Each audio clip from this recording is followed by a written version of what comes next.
And I think in general, you just have to realize, okay, no one is ever going to care like you care. No one's ever going to work as hard as you work. You need to like build systems so people can succeed at, their role, but they're never going to just be another you who's like just crushing things all through the day. Yeah! What's up, everybody? Your life alchemist, your dragon. Welcome to Alchemize Life. I'm your host, Justin David Carl. This is a show where I seek out and share expertise, wisdom, and thought leadership in all domains with the mission of empowering and inspiring you to proactively design and truly live a life worth living. We're all in this together, and when we do the work together, we go so much farther, so much faster, and have so much more fun. Without further ado, let's dig into this episode and alchemize life. All right, Jeremy, tell us about the first time that you went viral. It was, I think, 6 years ago now. It was Halloween and I needed a Halloween costume, and I always like being something like topical or weird or unusual. And I'd seen a picture of a guy who dressed up as a CVS receipt, and I think he was the first one to ever do it. And CVS, when you go buy like something from CVS, they give you this like 3-foot long receipt for some reason. And so I was like, all right, I'm just going to be the same thing. And so I made this 13-foot tall CVS receipt by going to CVS, scanning the actual receipt into Photoshop, like printing it out in like little pieces of paper and taping them all together onto cardboard or whatever. And then I went to my job at the time, and my coworkers were all like egging me on, like, you got to go to a CVS with that on. And so I was like, no, I'm way too embarrassed to walk into a CVS in this. But then I was like, you know what? On the way home, I was like, I should do it. That'd be funny. And so I filmed it just to like prove to my coworkers that I actually did it. And then while I was like going through this CVS, I was actually buying Halloween candy to pass out that night. I had the cashier scan my extra bucks coupon that's like, on my, it's like several feet wide on my costume. And sure enough, it worked, and it, saved me $1. And like she and all the employees were like cracking up that this clown was in this gigantic receipt costume, and it actually worked. And so like I went home and I watched the video. I was like, is that funny? I was like, I don't know, maybe that's funny. And I kind of like clipped it up and made it like 2 or 3 minutes, like kind of short, and then posted to YouTube, and I posted to Reddit too. And then I was like, it was late because I had, was after Halloween night or whatever. And I like refreshed a couple of times. It had gotten like a few views. I was like, okay, like this might get a few views. And then I woke up the next morning and like my phone was just like on fire. It's like smoking from like all the, like Good Morning America reached out, like every local news station, people were offering to buy the video rights, like, like millions of like, like links and shares and all that stuff. I was like, oh my, so for like 12 hours, I was the number one Halloween costume that year. And then, then on November 2nd, it just stopped because no one cares on November 2nd. That's hilarious. What year was that and how old were you? I think it was like 6 years ago, and I'm 40. I was 35 or something like that. Yeah. It must have been, it must have been 2015 or something. That's awesome. Well, thank you for sharing the super fun story. So to introduce you to the audience, Jeremy Schneider is the founder of Personal Finance Club, which is probably one of my absolute favorite personal finance Instagram accounts, in addition to a YouTube channel, TikTok, and other areas on the website. So Jeremy retired at 36. He was a tech company entrepreneur. He's actually started 5 different companies, one of which he successfully sold and netted a serious amount of cash, which we'll get into. But I'm so excited to have you on the show, brother, because the messaging and the education and the money empowerment that you create through your various social media channels it's really good. And I'm a huge fan, and I'm really excited to dig into your personal entrepreneurial journey and, all things kind of personal finance. Probably talk about some Instagram marketing because you've literally have like well over 400,000 followers on Instagram alone. So thanks for coming on the show, brother. Thank you. That's very flattering, Dragon. It's an honor to be here. And I love talking about myself. So what better opportunity than that? Right? That's the best thing about podcasting. When you get invited on the interview, it's just an excuse to talk about yourself for a couple hours. It's the topic I know the most about. It's true. Let's start at the beginning. You were, 5 different companies. And I believe if my memory serves me right, you actually turned down a pretty good job at a well-known tech company to actually pursue your own entrepreneurial journey. Can you tell us a little bit more about that? Yeah, in college, I was studying computer science. It was during the dot-com boom, like 98 to 2002, and I guess dot-com bust. I'd interned at Microsoft for 2 summers, my last 2 summers of college, and they gave me a full-time job offer, and it was a, tech job, computer programmer, I think that it was for a software development engineer job at Microsoft. But I just, after interning there for 2 summers, I just didn't really want to work for a massive company. It just felt like, I don't know, you just go there and you're a cog in the machine and they just have you do the same thing over and over and over every day. And your personal outcome doesn't really differ very much based on how much work you put in. If you just kill yourself every day for decades, you can climb the corporate ladder a little bit more quickly. And if you just phone it in and do the minimum, you'll still get your paycheck. I wanted to just have a more interesting life where my outcome was more tied to my effort. I love that. So ultimately, you turn down that job and then you go start your first company, or? Yeah, it was actually, my last semester of college, I basically started a company. Yeah, because like the offer had come the previous summer and I turned it down, and then I needed to have that school year to figure out what I was actually going to do when I graduated.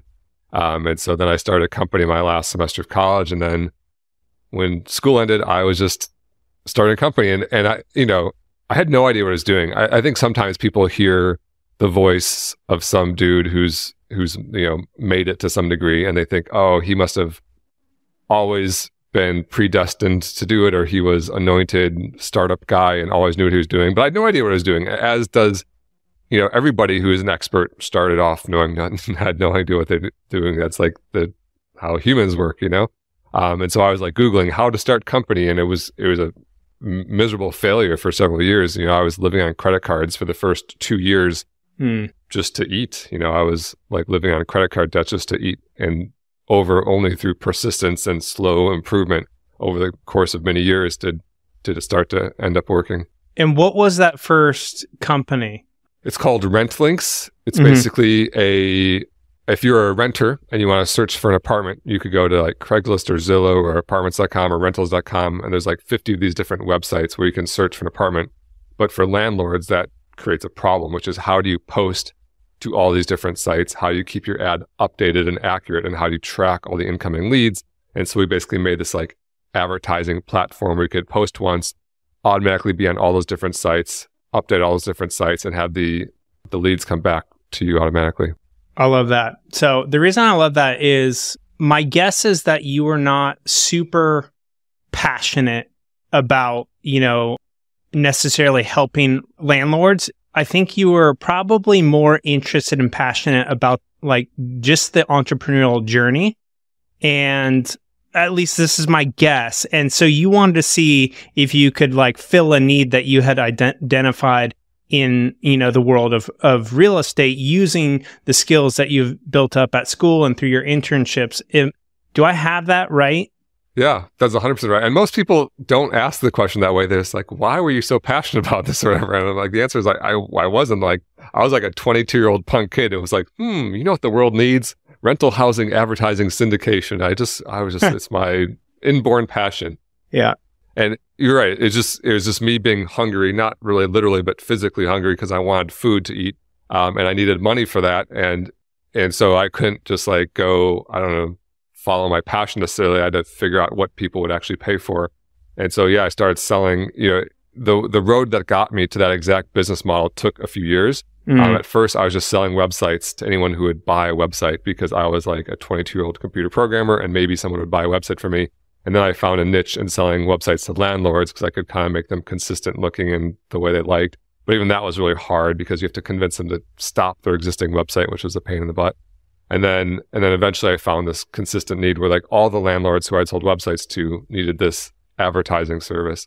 And so, yeah, really had nothing to do with passion. Like, I feel a little bit bad saying this for something I worked at for 12 years, but I never really had like a strong passion for like, landlord efficiency or whatever. It was just about, filling a need in the space and growing a business. Yeah. And I think you were super passionate about, potentially like being an entrepreneur, and that, potentially is what drove you, because at, the top of the interview, you mentioned that you just weren't interested in being a cog in the machine at a big company. You wanted to go see if you could have a more interesting life. And, I think that is probably the passion that fueled you. And, I'm assuming that actually, I have a question. How did you have the courage to live off credit cards and like, do what you did for those first few years where you were like not making any money? Like, how did you actually come to the conclusion that A, I'm going to do this, and B, like kind of have the persistence to stick with it? Yeah. The why I'm going to do this was I didn't want to work for Microsoft. I think I would have, in maybe different circumstances, like gone to work in the Peace Corps, or go overseas, or do something crazy. But I was still dating my like college girlfriend who had one more year of school. And so I was like, I can't leave town. Don't want a real job. And then, when you start eliminating big swaths of things like that, starting a company was like one of the few remaining options, which is how I got there. And then, I think sometimes people say entrepreneurs are like risk takers and they're willing to take all this risk, but part of it is really that we can take risks, right? Like if I was like a single mom of 2 toddlers or something and needed to get money for food every week, I wouldn't really be thinking about, should I take a risk? Like you're like, in that situation, you're like, I need to make sure I'm like putting food on the table every week. Whereas I had no one to feed. And I also had like a newly minted University of Michigan computer science degree and a pretty high degree of confidence that I could call Microsoft back up a year or 2 later and be like, hey, how about that job, or any other tech company or whatever. And so the risk was only, the way I looked at it, only a few months of work at a big tech company to pay off the debt. The first year of my company, I racked up $10,000 in credit card debt. This was 20 years ago. So that, it's a big number. It was a little bit bigger back then, but still, if I was making $100,000 at a tech company, like 3 paychecks later, I've paid it off. And so that's just the way I looked at it. And the thing that actually concerned me the most was health insurance, because I didn't have a company that was like covering me. And so I said, if I can't figure out health insurance in the first year, then I need to bail out and like do something safer. It turns out I didn't. And I just kept going with no health insurance. And eventually what I did figure out, I just figured out you could just buy it, which is what I did. But that's how it went. I had a safety net ready to go, which is the job. Also, I had parents, like they never gave me money. But I think I knew somewhere in the back of my head that like they weren't going to let me starve if I had to like crawl back home or something like that. And so for sure I had like tons of like luck and benefits and privilege or whatever you want to call it that let me like put myself in that risky situation. Yeah. I love that you actually pointed out that, even though you didn't necessarily have a lot of money and you did have to like live off credit, like worst case scenario, you had to go get a job at a big tech company and maybe like live on your parents' couch for a little bit. But like ultimately there wasn't a lot of risk. It was just like, prime time for you to actually just see what else you could do in the world before you kind of like just settle for status quo. Yeah. Yeah. Honestly, even thinking about it now, I think the bigger risk for me was being labeled a failure, like if I did it for a year and I lost all this money and was back at my parents' couch or something, and then like crawled back to a tech company, it just would have felt so bad. Like, like, oh, look at this guy. He's an idiot who wasted his time, Yeah, I think that's why honestly, I think that part of that is being labeled a failure. Not that people are that critical or anything, but, everyone thinks their own story is so much more important than what they see other people doing. But, not that, that's what kept driving me, is like, that's why I didn't give up. And I think in entrepreneurship, persistence is like the most important feature of an entrepreneur. And one of the things that kept me persisting was like, I didn't want to fail. And so I just kept going. Yeah, I absolutely love that. And, my comment, and one thing I've heard from a lot of people is, or from, other people that are at companies or that have started companies and failed is like companies actually enjoy hiring them because they have like grit and experience. Like they're not afraid to, like really put in the work. And so like, yeah, that person might come work at a tech company for a few years and then go start another thing. But like realistically in the tech industry, most people are only at a company for 1 to 3 years anyways. So really like that sets you apart from everyone else who's like either coming out of school or in a traditional job. So through another lens, you could actually have an advantage over other people, trying to get that same tech job that you didn't even want in the first place. Yeah. Yeah. I mean, I should say that hearing myself say this now, I don't think I would have been a failure. I think that lots of people fail at companies several times in a row before they're successful. And so if you're hearing this and your first company didn't work out, or you're afraid of failure in the same way I was, I think that's fine. And like you said, even if you do fail and go to a tech company, I honestly think you're like a more, attractive employee. Like I'm the same way when I'm hiring. I'd much rather hire an entrepreneurial ass kicker who's going to like be with me for a couple of years than kind of someone who's just going to push papers for 2 decades, I'll keep rifling through the high performers as they are onto bigger and better things. That's my much preferred methodology than just someone who's complacent for 20 years. So yeah, don't let that fear of failure freak you out as much as it was me, because that's part of everyone's growth trajectory. Yeah. So circling back to persistence, you mentioned that the first like few years of, your entrepreneurial endeavor with RentLinks, like you were just trying to figure out product market fit. Like, like what you tried to do in the beginning ultimately wasn't like what you ended up, finding success with. So like walk us through kind of that process of, discovery or, continuous pivoting. Like how did you go about that? Yeah. It feels weird. I still feel like a young person, but now when I'm telling stories like this, it makes me feel very old, because this was a time like kind of like, pre the Lean Startup book, I think it was pre Y Combinator wasn't even around yet, pre accelerators. Actually, you were in a Y Combinator company, as was I. We both went through I had left, ended up leaving that company, but we both were accepted to Y Combinator. But this was back in like 2002. And if any of that stuff existed, it was in its infancy, and I certainly didn't know about it. I was looking at like very old school books on how to start companies, and I was just thrashing around. I wasn't doing any market validation. I didn't know the term product market fit. I was just literally trying to get people to buy stuff I was selling, and had no framework for this. And for good or bad, I think like the naivety of that maybe was an advantage of mine, because I didn't really know what I was up against. Whereas now I feel like when young entrepreneurs ask me for experience, I was like, you need to follow the playbook. You need to like interview customers. You need to iterate. You need to find product market fit or whatever. And so for me, it was just much more like, felt like thrashing or going the way of the river was pushing me downstream or whatever. And it took years, and when we finally did make the pivot to that business model that I explained, it was probably like 3 years in. In fact, we changed the name of the company when I started in, I think, 2002. It was called Hercules Solutions, some other random name. And then in 2004, 2005, we changed the name. So it took, I forget the exact time. I could look up, but this whole process took a long time at the time. And then only through hearing the same pain point from our customers over and over and over. Basically, my customers kept telling me something, which is like, we don't really care about our website. We just care about leads. And for years, and leads means like renters calling them on the phone or emailing them.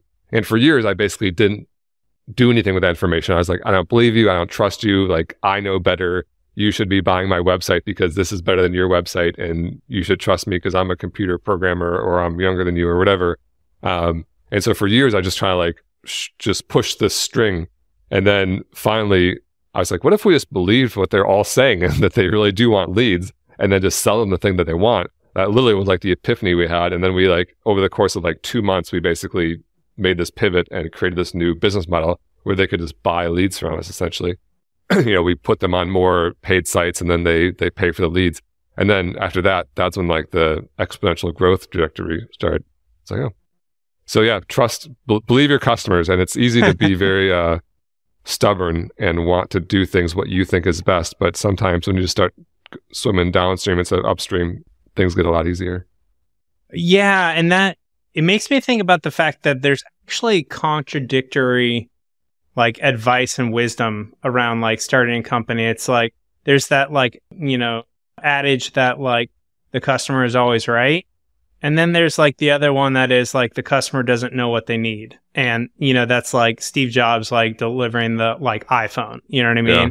And so like when I present that, like, how do you, because it kind of took you like 3 years to like finally like listen to the customer and like give them the product that they wanted. Was there anything that kind of like helped you, make that breakthrough, or it was just like sheer persistence of trying to like sell them what you wanted to sell them and them telling you that they wanted something else? Or was there something else that like led to your breakthrough?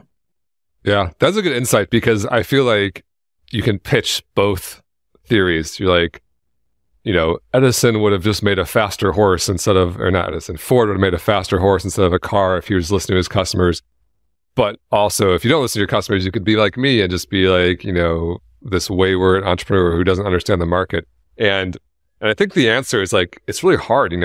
Startups are tough, and there's no rules other than, basically generally abiding by laws.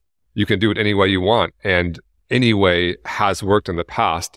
And so as like a new entrepreneur trying to like pattern match to see like, should I be building it? Should I be listening to my customers and building a faster horse, or should I not be listening to them and, inventing a car?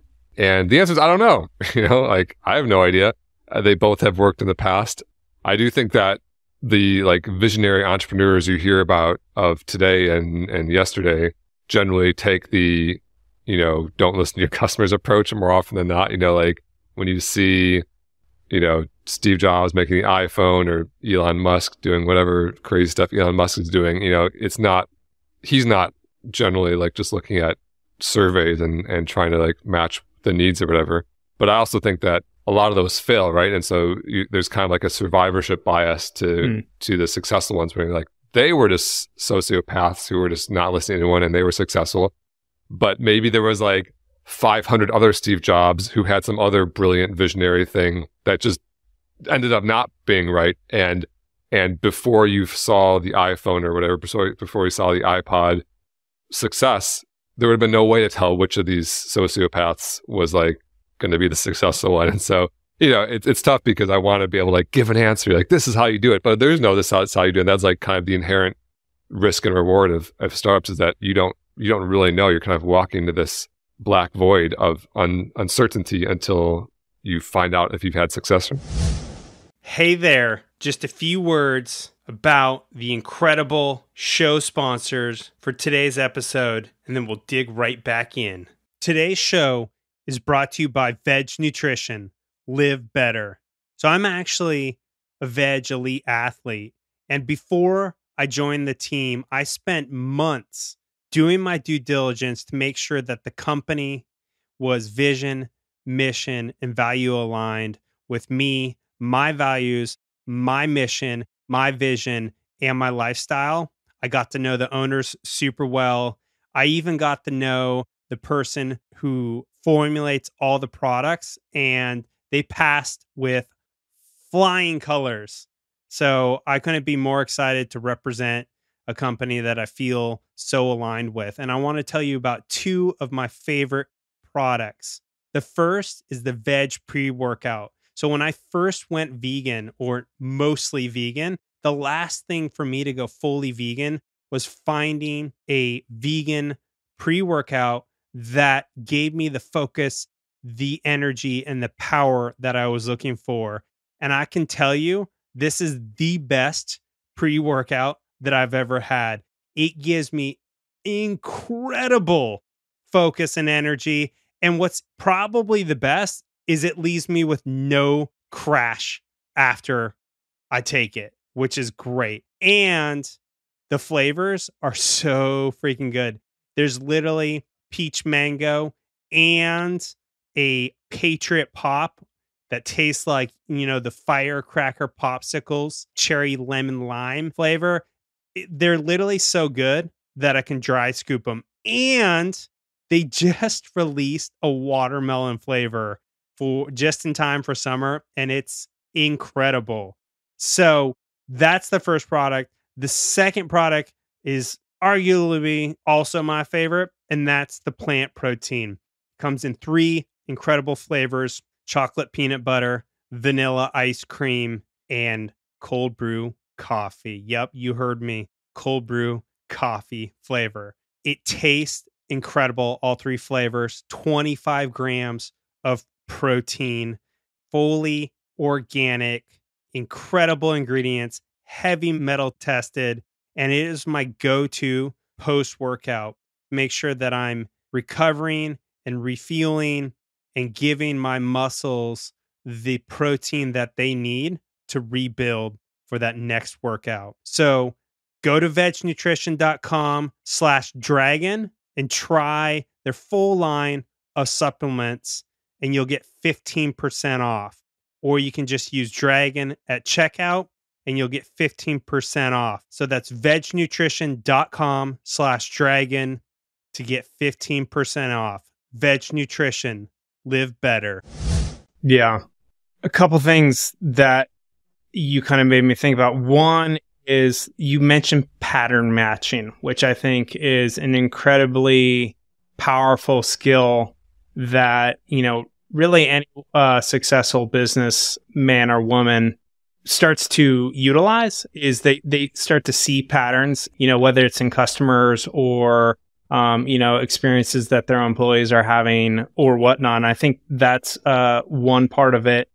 Secondly, I think in regards to always listen to your customers, or, your customers don't what you need. Why not try both? Because essentially that's what you did, right? You tried to give them something that you thought they needed, and then that didn't work. And so you tried the other, was I'm going to listen to both. And I think oftentimes people think it's this or that, versus both, or that and this, right? And it's I think ultimately what made you successful was your persistence to keep trying different things until you got the result that you wanted.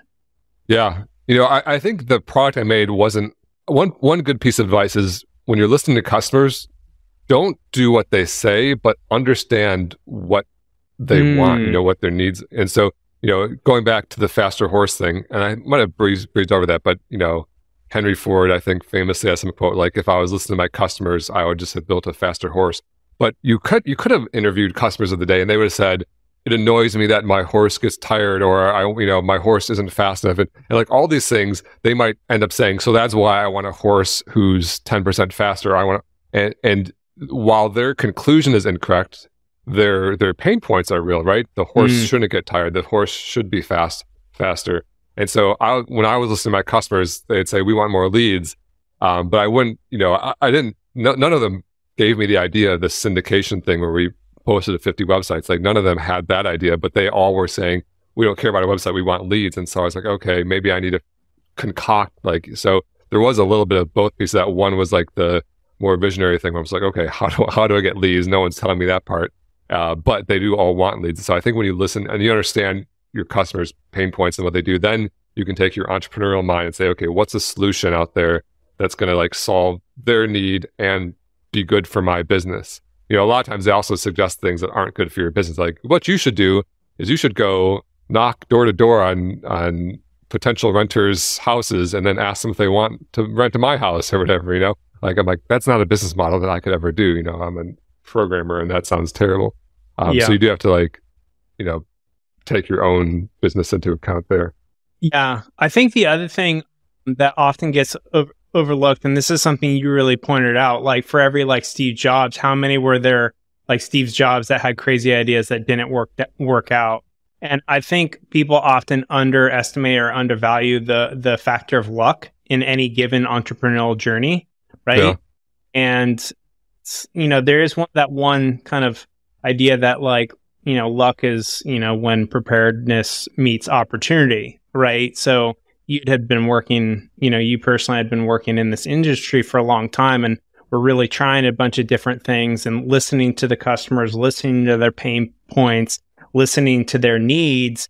and you kept like, okay, like I'm hearing this, like how do I solve that problem for them?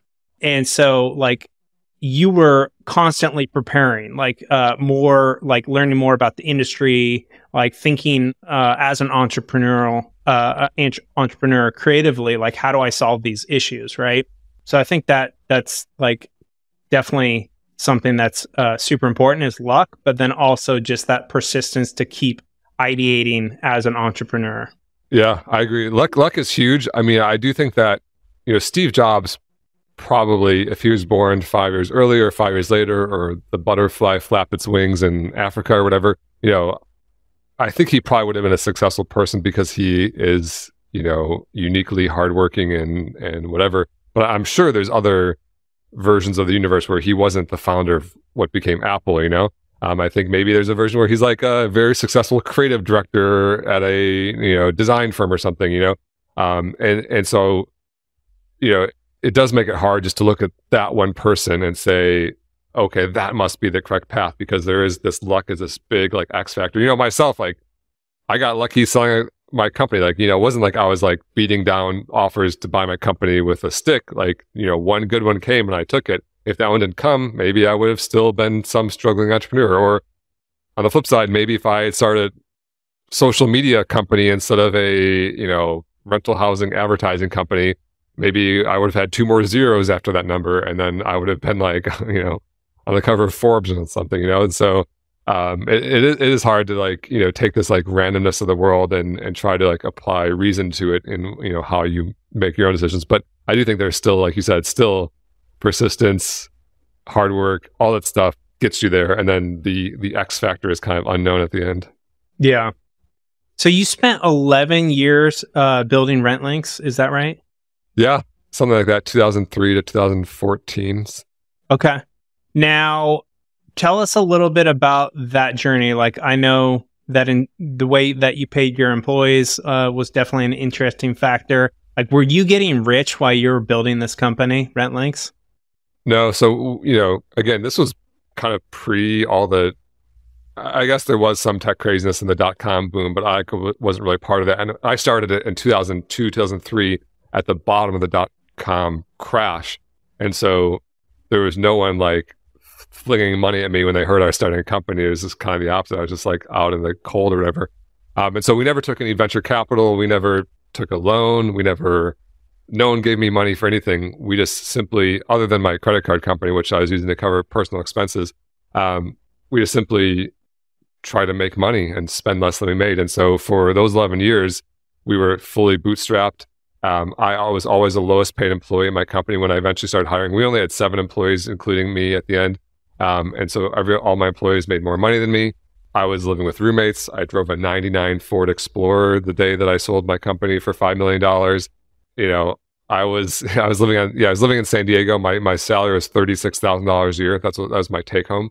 And so I basically was just, and even in the early days, like I couldn't hire programmers, like we couldn't afford to. And so I would just do all the programming. I do all the software engineering and then hire like, office managers and salespeople and, people who were dramatically cheaper while I was doing all of the programming. So like you kind of think of the engineers as these guys like on the ground level, but like for me as the CEO, I was like, can't afford programmers. I'll just work extra hard. And eventually I did hire several programmers, and it was great because then it was like 4 of us building a product instead of 1. But yeah, that was my path. And then when I sold it, I brought my mom on. She was a 30% owner. So after a year or 2, she had been on a sabbatical, and then she joined my company, and I kind of sold her, in quotes, 30% of it. So when we sold the company, like she and I owned 100% of it. We had given the employees all basically these like profit sharing units that when this company sold, they all got a chunk too. But it was nice because we had no loans to pay back, no venture capitalists to acquiesce or anything like that. We just got to keep all the money. I love that. I'm curious, what role did your mom, like what job role did she do in the company? Amanda, my mom, who just turned 70, has a degree from the University of Michigan in computer science, believe it or not. She's one of those 70-year-old women walking around with computer science degrees you're always seeing. Yeah, she was, I think we looked up, and it's hard to get exact numbers, but she was one of the first few classes when that was even a major. This was, before what any modern person would even recognize as a computer. But yeah, she was in the tech world. She was the number 2 person in a different company that sold in the 90s. And then she was on sabbatical.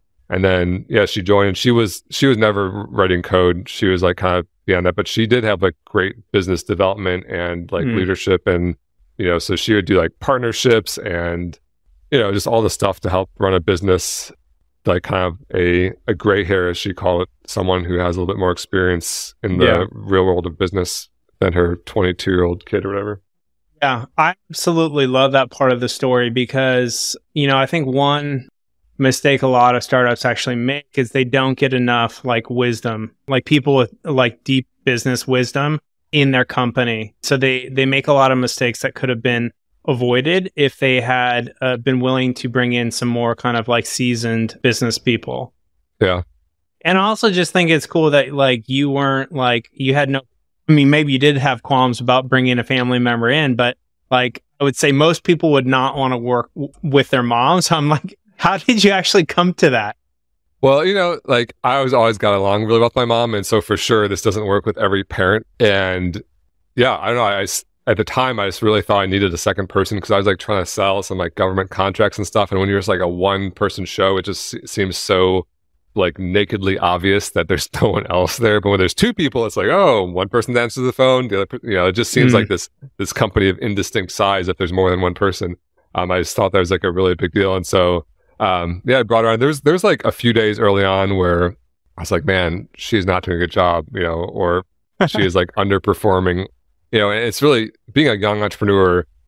I think a lot of people assume everyone is going to know the same things, work as hard as you work, perform the same that you're performing. And when either an employee or a partner doesn't, it can be a really frustrating experience. And I think in general, you just have to realize, okay, no one is ever going to care like you care. No one's ever going to work as hard as you work. You need to like build systems so people can succeed at, their role, but they're never going to just be another you who's like just crushing things all through the day. But with my mom, I basically like, I went for a run and like, I had this like moment of clarity where I said, okay, I would gladly give her 30% of the company for nothing. She's raised me, she, whatever, she birthed me. I would gladly give her 30% of the company just as a gift. And so anything that she does is like all bonus. And honestly, from that moment forward, I had no issues with her ever again. And so, but obviously that's just my experience. I think some people would kill their parents or vice versa if they tried to work with them. Yeah. In my own company that I'm part of the founding team, a member of, actually the CEO and founder, his mom is actually a part of the company too. Oh, really? Yeah. See, there you go. Moms, good at business. Heck yeah. It's all about the moms. Awesome. So tell us about that offer. Like, were you actively seeking to get acquired, or did that randomly come in? Like, how did that $5 million or whatever the offer was, how did that actually come about? So it was, I was 10 or 11 years into the business, and we had gone to there's this national conference called the National Apartment Association Conference. And, we were, doing almost $1 million a year in sales, which I was very proud of. We had 7 employees. Like, we were like a legitimate little company, tiny little company. And I went to this show, and we had a booth to like try to sell our product. And we were like a vendor there, like, hoping people buy our stuff. And then I would look around these other booths, and these companies would literally spend millions of dollars just on this show. They would spend multiple times our entire revenue just to like make their booth and throw a party. And I'm like, my God, they're not like a little bit bigger than us. They're like massive. Like, it's hard to even like to wrap your head around the scale of how much bigger than us they are. I was like, they're either going to like stamp us out of existence and like sue us to death or do something horrible to us, or they're going to buy us for like a lot of money. And I was like, I prefer the latter of those two things. And so I honestly, I started basically, I thought about it. It's like, okay, one thing that we have that they're going to be afraid of is data, because a lot of landlords are using this. A lot of landlords are posting their data to our site. And I know that that's something that's in this, there's like a turf war between these giants. There's like Zillow and apartments.com and realtor.com, which are like these huge companies in the space. And there's like this turf war over who has the data. And I was like, we actually have kind of a lot of data, even compared to them, even though our revenue is like a drop in the bucket. Like our data is, maybe 10% or 20% of the rental data is actually coming through our website. And so I was like, okay, how can we get more? I was like, I want to have all the data. And so I concocted this plan to contact a bunch of other property management software companies who have data, but don't do the marketing piece like we did. And I basically pitched them and said, hey, here's the plan. You give me all of your data. We're going to give you the marketing for free. We're going to do all the advertising for free for you. It's a huge benefit to your customers. It makes your product way better. And all you have to do is give us an XML file or connect to our API or something. And I made a list of 25 companies that did this. And I sorted them from best to worst prospects, like the biggest, best, most tech savvy company at the top and the smallest one at the bottom, with a plan to go from the bottom up and say, I'm going to sell the first 24. And by the time we call the 25th one, they're going to have to talk to us because everyone else is using us. And so I started down a list and made zero progress. No one would even respond to my email. No one would take my call. Just crickets, knocking on a brick wall and hoping it's a door or something, and nothing. And then finally, actually, the company that was at the top is a company called Appfolio, who is basically the fastest growing property management software. Some of their customers were reaching out to us because they had a ton of customers, and their customers were like, hey, you're supposed to be a partner of Appfolio and your website's broken. And I was like, we're not a partner of Appfolio. But it showed me that their customers have this pain point. And so I skipped the top and emailed Appfolio and was like, hey, your customers are all confused and don't like this thing. And they actually responded okay, we'll get a call. And so we did. I was like, oh my God, we're on a call with Appfolio. All these other ones, I couldn't even get a response, and I'm on a call. And so for 30 minutes, I pitched them. I was like, here's the plan. You give us all your data. We give it to you for free. It's better than what you guys are doing for all these reasons. It's good for your customers. And the whole time they're like, no, we hate it. We hate it. We don't do partnerships. We don't like giving out data. We hate it. And I was like, okay, that's annoying. Thanks for taking the call, but what are we doing here? And then at the end, they're like, okay, we don't like doing partnerships, but we might want to buy you. It's like, oh, okay, cool. And that was it. They didn't quite say it. No, they said sometimes we're interested in investing or acquiring a company. And I was like, oh shit. When you hear the word acquire, at least for me, it's like your ears burning. Acquire. Oh, interesting. And that was it. Then, we got another call. That was just kind of a middle level product guy. Then we got a call with the CEO. And then we had several calls, and we went up there, and then they were in Santa Barbara and I was in San Diego, and Santa Barbara is a 4 to 6 hour, depending on traffic, drive from San Diego. And so I drove there in my 99 Ford Explorer and went up to their C-level executive conference room and sat down, and we literally negotiated a purchase price in this conference room and shook hands on $5 million. That's amazing. How long was that process that, basically developing this list, cold calling, emailing all these people, and then you finally get into contact with this company, and then you start negotiations? Was this a month, a week, multiple months? I'm just curious. It wasn't long. It was maybe 3 months or something. Okay. Between me trying to position ourselves. And, honestly, it's just random. That's how it happened. The reason we reached out to them was not to sell to them. The reason we reached out to them is to scare Zillow or Realtor.com into buying us. And it just so happened that we got lucky. We were thrashing around, making noise. Zillow, when we were in due diligence, Zillow did reach out and they asked us something. And I basically said, we are partners with Zillow, so we knew them well. But I basically said, I can't answer that. I was answering these questions in a very strange reason, because we were under strict NDA, lockdown books, lockdown, don't talk about it, don't do anything. And they asked us something. I was like, I can't answer that right now. And they responded are you getting acquired? If don't, we want to buy you or whatever. I was like, oh Jesus, it's too late, but that's on me. Maybe I should have shopped out around to them or been more strategic about it. It's tough because I was just just a kid who had never done this before. Yeah. So did you in your mind kind of prior to this be I would like to get acquired? Did you kind of make that conscious decision, or was the opportunity presented and you were like, oh, this could be great? Yeah, I always wanted to get acquired. I was a student in the .com boom. I saw these 25-year-olds cashing out for millions of dollars, and I was like, I should do that. That's that can't be that hard, right?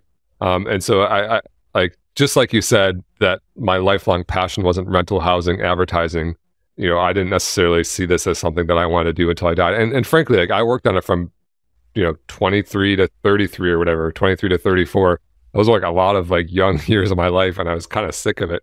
I mean, still a great company, great people, super thankful for AppFolio and all my employees, and everything was really good. But just in terms of like Jeremy's own life, I didn't necessarily see myself doing that forever. And so, yeah, getting acquired is for sure on the plan. Although, to be fair, like I feel like some entrepreneurs put that first. They say, okay, we're just going to get acquired, like it was always second behind make money. We had to make money. We had to make payroll. We were growing profits. We were growing revenue, growing customers. Plan A was always make business the old-fashioned way by making money and spending less than you make. But for sure, plan B was, eventually get acquired, or maybe plan A2 or something. So yeah, when it came along, I was happy about it. That's awesome. And then you stayed on with the company for an additional 2 years. Yep, exactly. Most small businesses of that size that are so tiny usually come with employment contracts. They basically say, we don't want you to dump this on our lap and then disappear the next day because, you might leave us with a mess. Although AppFolio had only ever acquired one company before us, and they did that, and it didn't go well because those founders basically ended up not liking each other, not liking the company, and then being forced to stay and basically hurting morale and stuff. And so they, instead of the stick approach, they took the carrot approach with me and basically said, all right, here's attractive pay and stock options. As long as you are happy here, growing your career, we're happy to have you. And if you ever want to leave, then we'd rather have you leave than make all your former employees think this company sucks or whatever. And so, yeah, for me, that period lasted 2 years. And I thought that I was best moving on and left on great terms. Still love that company. I think our business is still like making a lot of money for them. I think it's like, I don't know. Like they're a publicly traded company. And so I haven't talked to anyone inside for a long time, but like, I think it's still working great for them and still maybe their most successful acquisition. So it went well. That's awesome. I'm curious, what kind of hours were you working, as that 11-year journey, as you're, building the company, versus like what kind of hours were you working after you got acquired and stayed on? Yeah, it was very different. When I was growing the company, it was just there's not really clear lines. It's kind of like you always kind of are working and you're never not really working. If the site goes down, you're working because no one else is going to fix it. But there's very few meetings and stuff, right? And so, my days were much more loosely defined. I'd just show up, I try to do work. But it wasn't crazy. I wasn't like sleeping at the office, pulling 100-hour weeks. I would, just try to do work most of the day like a normal person and then live my life most of the rest of the day. Once I sold the company, my job life very dramatically changed. I went from being this like 7-person little company where I just kind of spent all day doing whatever I wanted to try to grow the company with like 3 meetings a week or something, to very quickly my schedule just filled up with meetings, like 40 hours a week. There's like literally 8 hours of meetings every single day. That was just the culture there. And maybe that's just middle management at big companies, is you just have to meet with your bosses and you have to meet with your coworkers, you have to meet with your employees, and you have to meet with these teams and those teams, and like every single different way you can slice and dice, a huge company, like they have meetings for that. And so my job went from like doing whatever I wanted to just like sitting in meetings all week, which wasn't really my thing. Yeah. So how did you come to the decision to actually leave? Like, how'd that happen? Yeah, it was just, after 2 years in, I kind of was dreading going to work. And, it was a great company, and, a lot of people dread going to work. And so it's like obviously a very privileged thing to, get to make a decision like that. But I just thought that, many people who were great people at the company would love to have my job. I was like occupying this like director position. I don't think I was doing an especially good job at it. I think that's the main reason I didn't like going to work, because I didn't think I was doing a very good job. And so I was like, all right, I'm not doing a great job for the company. Someone else would love to have this position, and I would probably be better doing something that's more aligning to my skill set, which is like starting things. And so when I like kind of had that epiphany, I was like, all right, I should leave. And so I put a meeting on the CEO's schedule, which I never do. And he's like, you never do this. Like something bad is happening, isn't it? I was like, yeah, I just felt like I should tell you like in person that like I think I'm gonna leave. And he's like, he was so nice. He was so cool. He's like, that makes sense, man. Like, good job. Thanks for your work. That's great. Okay. So what'd you do after that, after you left the company?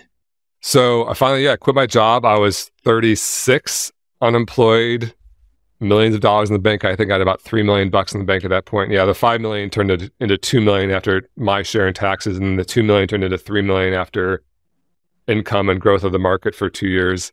And I did nothing for a year. I did I think what people dream of doing, which is just have every day be a Saturday. And I played video games for a year. I traveled. Actually, the very first thing I did is I got on a plane to Italy, and I coached beach volleyball in Italy for 2 months. I'm like a Southern California beach volleyball player, and there's always these like camps in Italy where they import some Southern California beach volleyball players to coach, and I could never do it because I was like, I can't leave for 2 months. I'm like running a company, like we don't have that luxury. And then I heard about it again, and I was like, oh shit, like I can do it.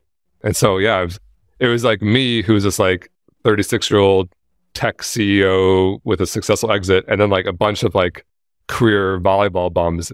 And they didn't know that. I didn't tell them. I'm like, guess what, guys? I have $3 million in the bank. Like, we were all getting like $200 a week stipend and like going to the bar and spending it. And like, I was just like one of the volleyball coaches. But it was great. I just got to like basically like maybe live some of my 20s that I missed out.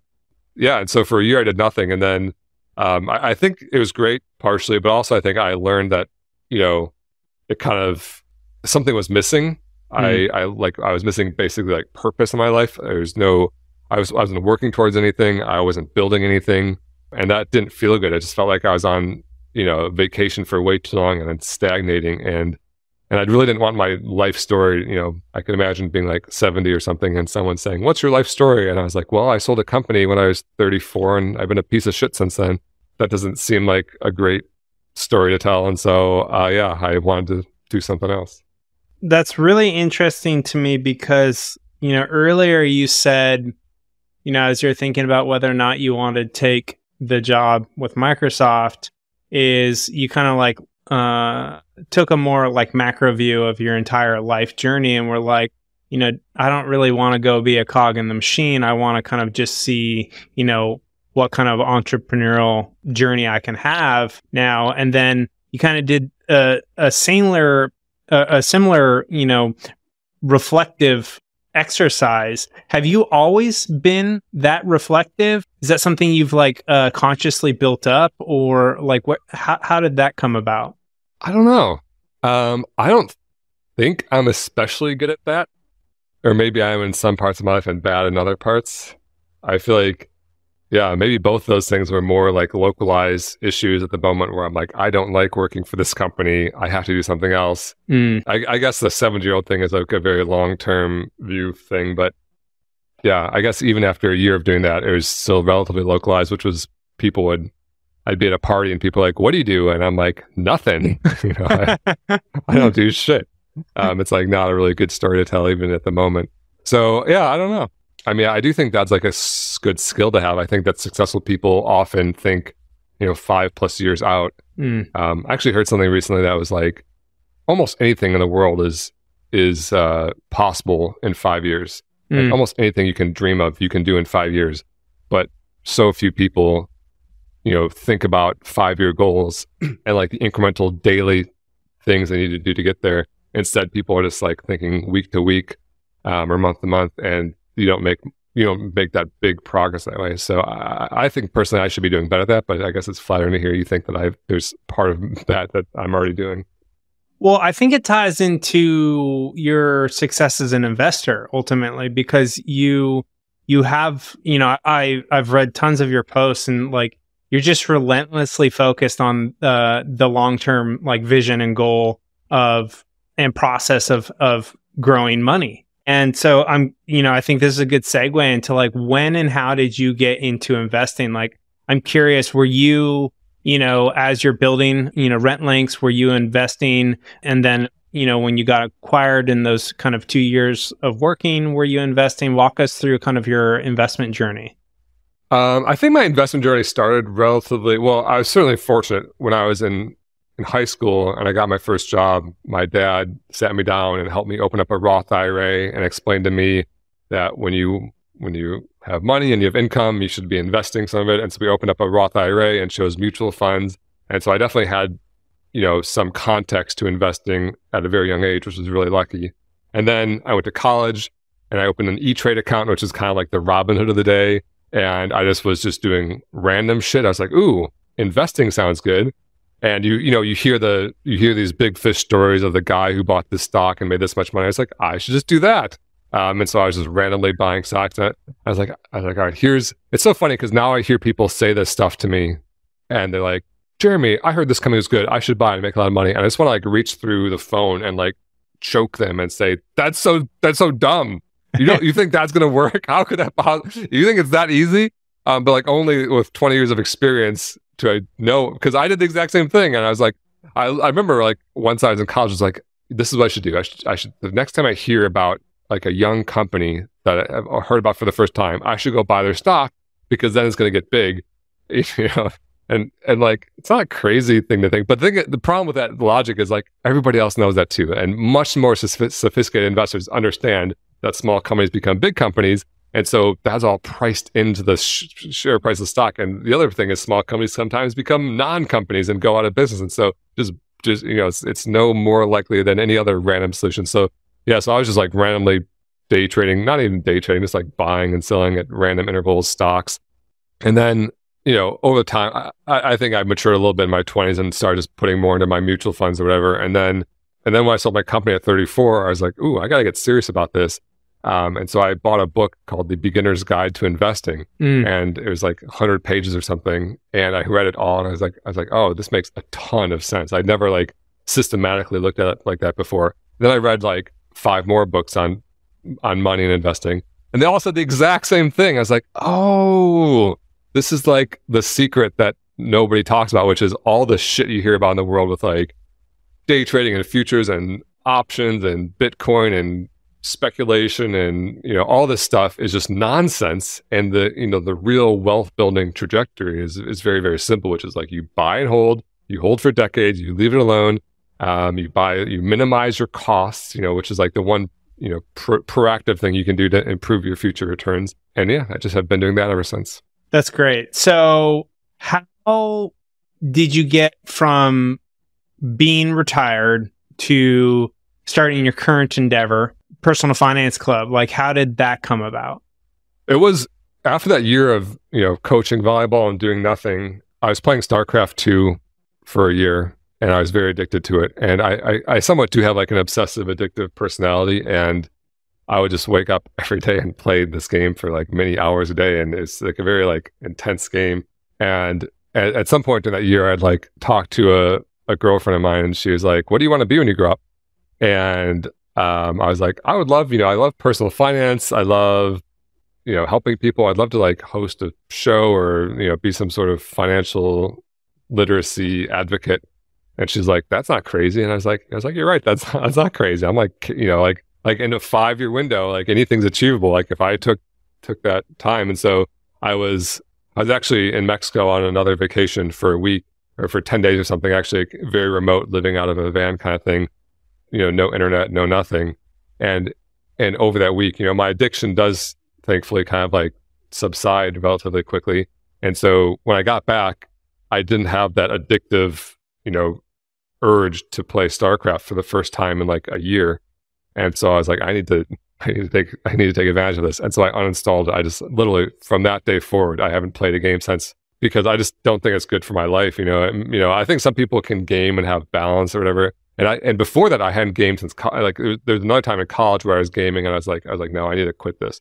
And so I quit cold turkey in college and I played when I was 35 or 6 or whatever. And then I quit again. And yeah, then I uninstalled StarCraft 2 and registered personalfinanceclub.com. Started my Instagram account, and then that's basically been my main focus ever since. I love that. Some similar, parts to my story as well. I was obsessed with video games growing up. Like I literally, was for sure addicted. I'd come home from, school or soccer practice and play, 3 to 5 plus hours. And then on the weekends, I'd be putting in like 8-hour sessions or more. Yeah. Definitely, playing Warcraft and StarCraft. Nice. And in college when I went to Stanford, I was never like the smartest person, but I was like, fairly smart, but like really hardworking. And I was like, all right, if I'm going to survive or thrive at Stanford, I have to stop playing video games. Otherwise, I'm just going to get crushed because everyone else here, I'm maybe in the like middle of the pack to, the lower middle pack. So I'm going to have to like outwork people. And so I quit cold turkey in college, and I haven't really played since then.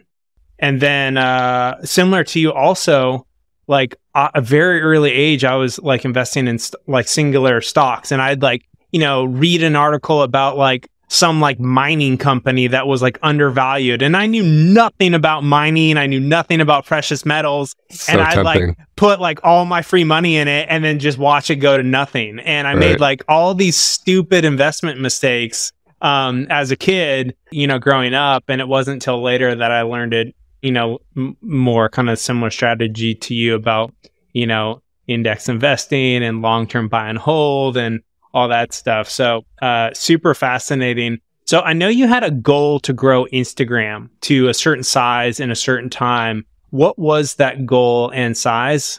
Yeah, so I had considered myself retired. I did the math and thought that I could live forever on my $3 million, that it kicks off enough growth and dividends that I can live off of the growth and never have to, use the 3 million itself. And so when I started my Instagram account, I was just doing it for fun and to help people and to build something and to become a little influencer or whatever. And so I set a goal of getting 50,000 followers in the first year. I just arbitrarily made that up. It seemed, I had no context for that, other than it seemed somewhat ambitious but realistic. And so then, that was my job then. Every day, I said I'm going to post every single day and learn the system or whatever, learn how to do it.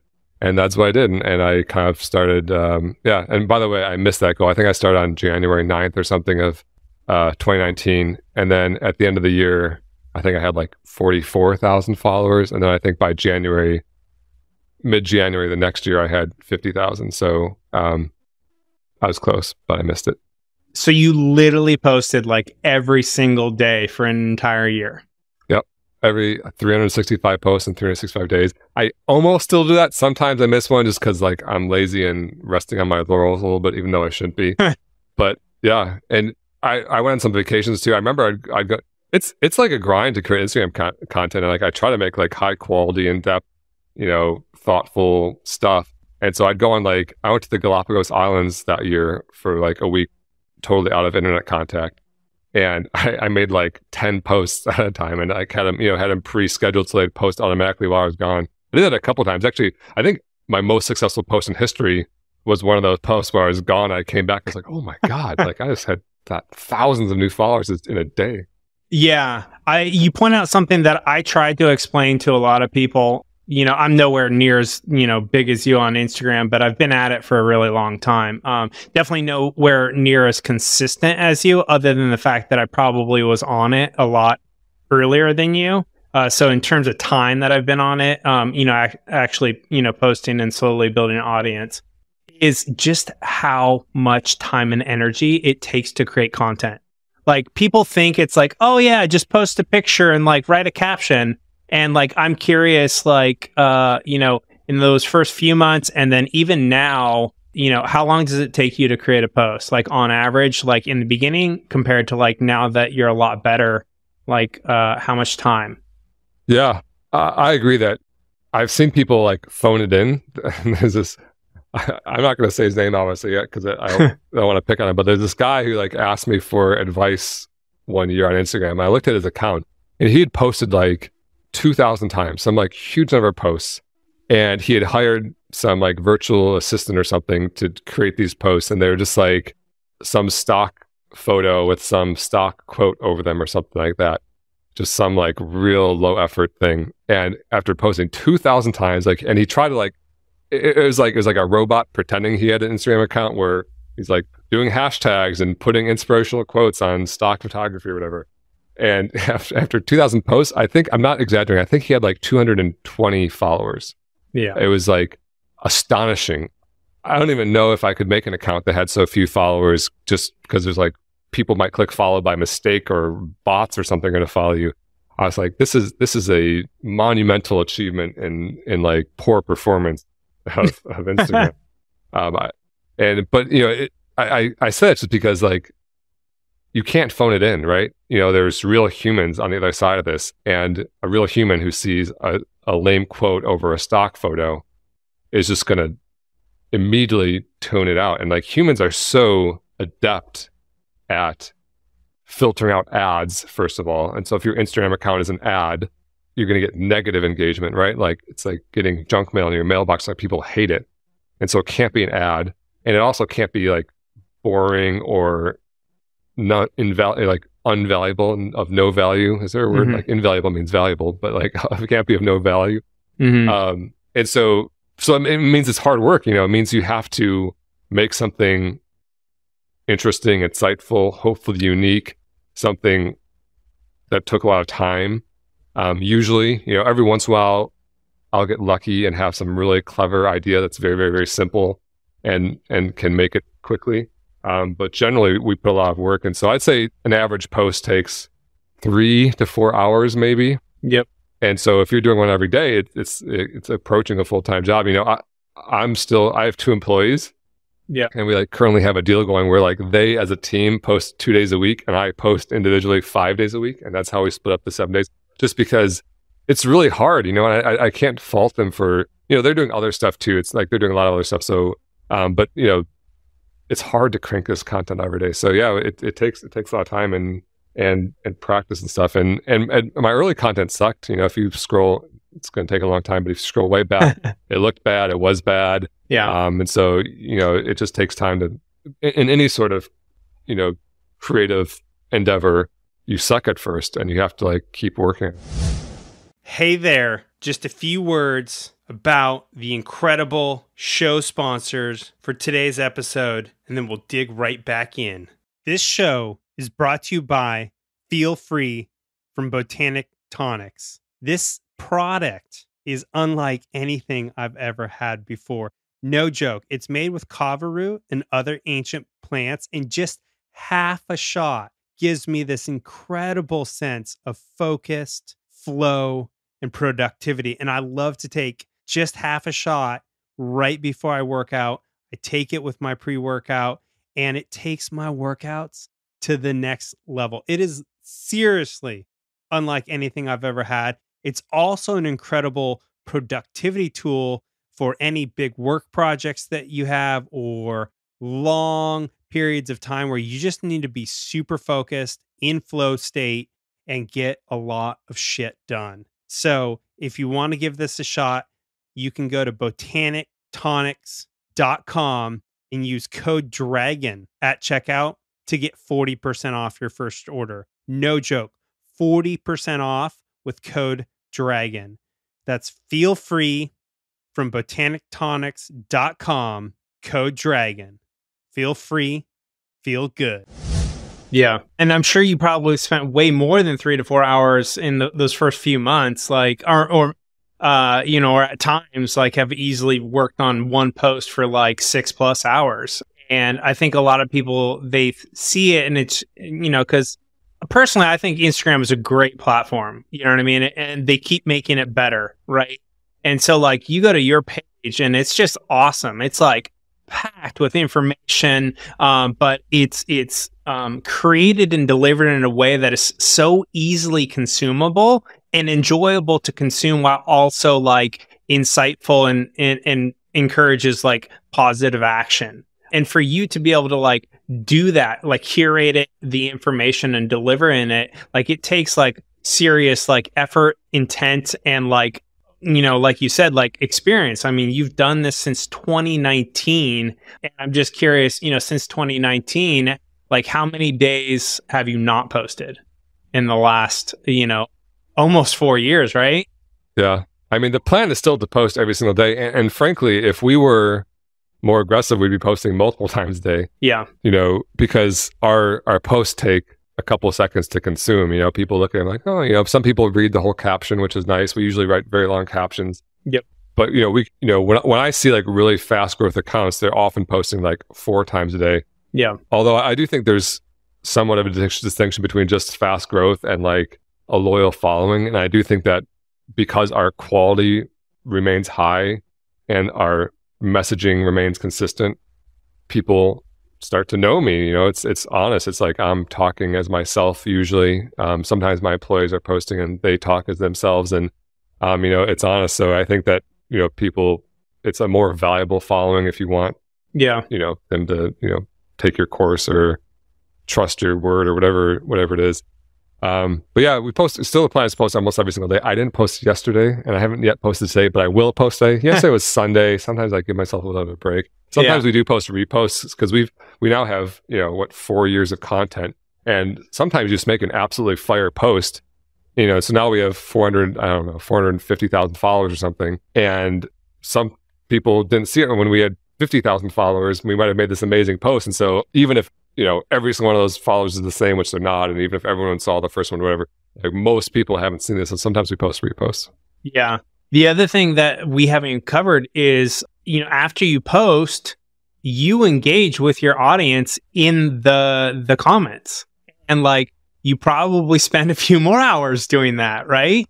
So according to plan, what I should be doing is I post, and then for the next 20 minutes, the next hour, maybe intermittently, I try to like respond to the most either interesting or aggressive or whatever comments, just because I want to look like I'm a real person who's engaging. Mm-hmm. That's what I should do. And I usually do that. What I also do is I spend the rest of the day like in DMs and in comments, just because I'm addicted to my phone like everyone else. And it's like, it's really fun to like work hard on something and then get all this feedback on it, positive or negative. Some people are real shitheads and are like super duper mean.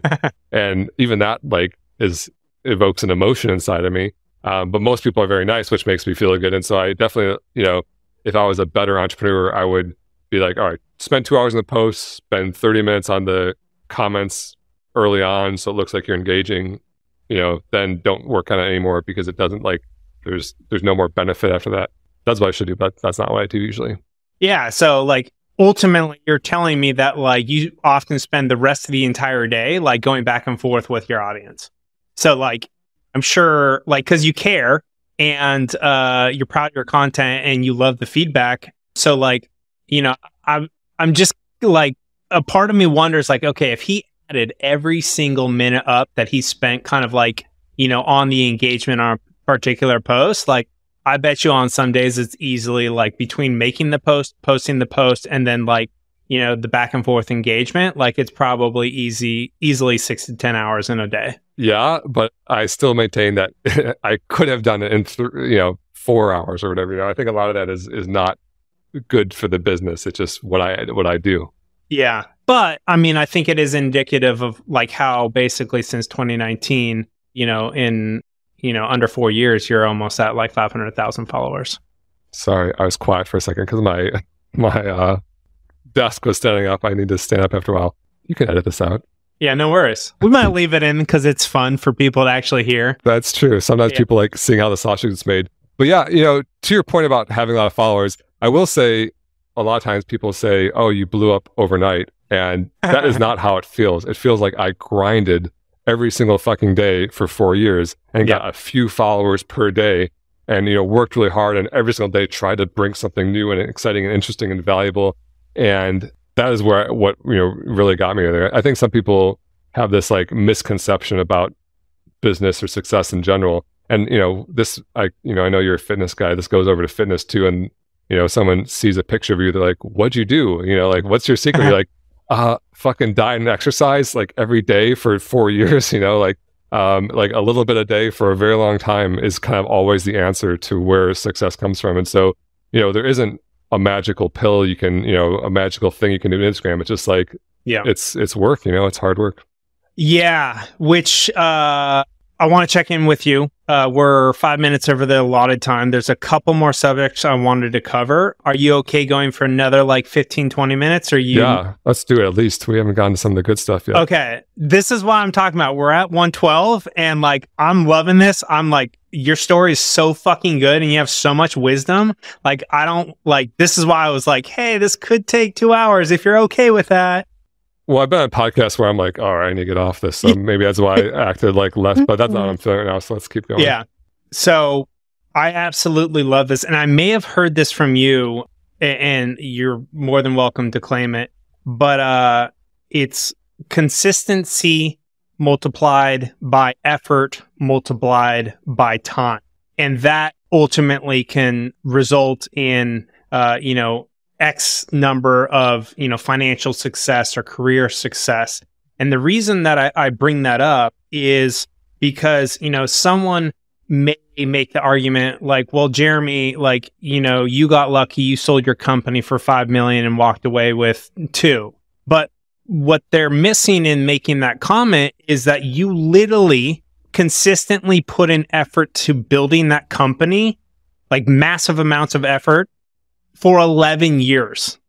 And then you repeated the same thing with your Instagram account, literally for almost 4 years, posted every single freaking day, put massive amounts of effort into it over a period of 4 years. And the reason I bring that up with myself is, in contrast with myself, is I ultimately spent a long period of my own career developing myself as a salesperson. And then I recognized like, oh, I'm in like business to business technology sales, like, and I've gotten really good and I can make a lot of money as long as I'm super consistent by putting in massive amounts of effort over a certain amount of time. So essentially, in one sense, it only took me 2 years to go from like -80 to a millionaire, but there was luck in the fact that like I got into the right position within the right market. There was like a product market fit. If I look at myself as like the product, I got into the right market. And then I was like incredibly consistent. I put in massive effort. And then over time, like that resulted into it. And then what I think both you and I have done is like, once we receive that money, instead of continuing to like speculate and just try to guess like what is going to do well next, we actually got super disciplined and applied that same formula of like consistency times effort times time with our investing into things that have like been proven to work over long periods of time, which you and I are both like index investors. Yeah. No, I love that. I actually don't have that exact. I think I have a post that says, I think it's consistency times intensity or something like that. And I think that, and time is baked into the word consistency maybe, but yeah, it's the exact same thing. And it, like, whether it's fitness or personal development or investing, it's the same thing, like if you go to the gym once every 2 weeks and kind of, or you go to the once every 2 weeks and work really hard, that's not going to do much. Or if you go every day and just like, read a magazine, elliptical, that's not going to do much. But if you go every day and you work hard and you do it for a long period of time, then you're shredded, then and same for investing. Like if you invest $1,000 once every couple of years and forget it, like that's not going to do much. But, or if you like just do 1 penny a day and you do a shitty job at it. But if you're like, hey, I'm going to be putting in part of my life is like 20% of my income, every single paycheck is going directly into index funds and I'm leaving it for years, then you're going to be a multimillionaire over your career, And so I love that equation. And, when people aren't having success in one part of their life, you can just, you could really literally pull out that equation and say, okay, for the last 5 years, like rate yourself on these, how consistent were you? How intense were you? And the answer is almost always like bad at both, right? Yeah. And then it's like, well, like you didn't really do it then. You didn't really try. Yeah. Yeah. And I would say intensity and effort is like, very similar, if not almost the same thing. It's like, intensity or effort in investing. It's like, how much are you investing every month? You know what I mean? Right. Like, is it $50 or is it $5,000 a month? Like one is obviously going to like, increase that success value infinitely more than the other one, because then you start to take advantage of compound interest over time, which is one of the other variables. And it's the same thing in fitness, right? It's like if you consistently work out, call it 4 or 5 times a week, and you eat well 4 or 5 times a week, and you put in like moderate effort over years, you're going to be fairly fit. Now you can totally change any of those variables, right? You could put in like more effort per workout and be more shredded, and put more effort into your diet and nutrition and be more shredded sooner, right? You can shorten the time horizon by increasing your intensity or your effort. Right. But the things that are like forever constant, is the consistency in time, right? Like you have to do these things repeatedly, over long periods of time to truly, you said earlier, it's like you're like an overnight success either with your company or personal finance club. Like you put in the fucking work for years, every single day. Yeah.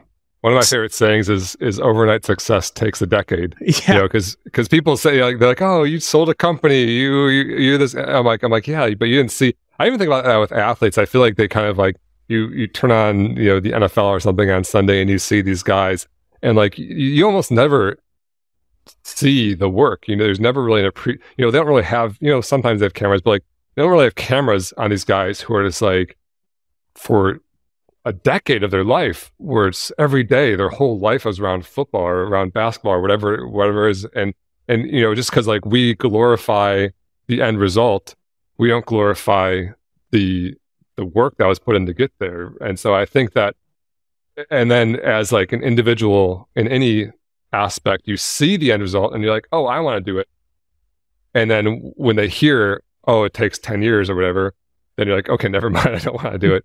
Yeah. But I feel like as a society almost, we should be like glorifying the process more rather than just the result, because that's like how everyone does it. Yeah. I mean, Cody Berman, who's one of the co-hosts of the Financial Independence Show, like he hit millionaire at 25. But like what a lot of people don't know is he was like diligently putting in massive amounts of effort for like 7 to 8 years. He just started really young. And then he hyper growth, not only his intensity and effort was like extremely high, he like took advantage of another piece of that you could even add into the equation is like he surrounded himself with people who were already doing it. Like, he went to all these different like money nerd meetup camps and like like hung out with other people who were like millionaires, multimillionaires, financially independent people, and he just literally like soaked it up from everywhere. And I think that's another thing that people often miss, both in kind of like wealth generation and even in fitness. If you look at some of the wealthiest people, they're often surrounded by wealthy people. And then if you look at a lot of people who are like kind of consistently in great shape year round, they hang out with a lot of people that are consistently in great shape year round. Yeah. Yeah. I mean, yeah, I feel bad for those individuals who are starting a journey on something and then discouraged because there is no shortcut. Yeah. But, what I say is, hey, it's like you think about yourself, 5 years from now, take your age, add 5 years, whatever it is. You would so much rather be a millionaire, fit, whatever in 5 years than having to start then in 5 years. Right. And so, and also I think the power of habit is so strong. Someone, I don't really talk about fitness much, but someone on my Instagram, like on one of my Q&As and my stories, they're like, I need to get off the couch. Like, give me a tip. And like, my tip was like, just do something so easy first, like just go for a walk, but do it every day for like 10 days.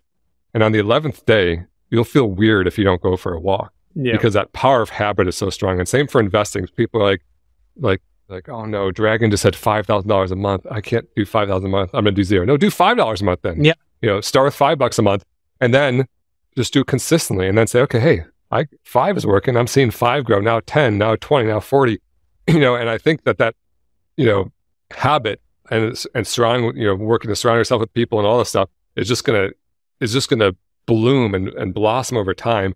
But the first steps can be so small, and so don't let this like big time frame scare you. Just think about really small. Think about one day and starting the habit and the consistency part before you're worried about being super duper intense about it. If you're having trouble taking that first step. Yeah, I think people totally underestimate like how much they can do in a year or even 5 years. They totally underestimate. And then they overestimate how much they can do in like a day or a week or a month.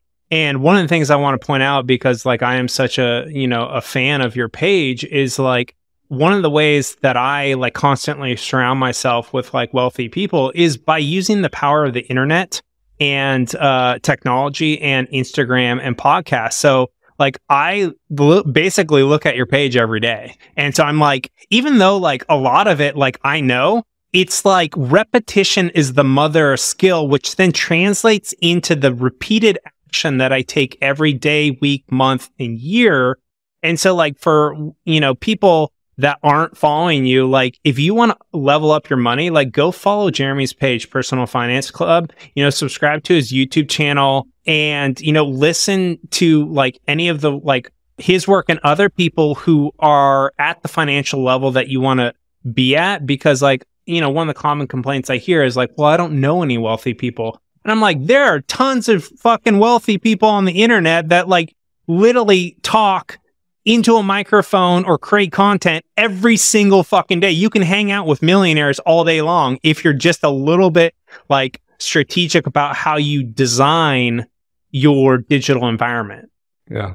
Yeah. And there are some like sleazy people out there in the world, but I think most people have a good instinct for sleazy salesmen versus authentic. And like you mentioned Ramit earlier, I think before that started, like he's a dude, he's a good dude. He's like I think he's a Stanford guy too. Like he's rich, he's successful, and like he literally gets on the microphone, gets on his Instagram, writes the books. He's just telling you how to get rich, and there's no. Even like, you look at me, like I look at him and like now like I'm big enough where like we've like exchanged messages and stuff. So like I like know him a little bit, but like, sometimes I'll like, be tempted by something.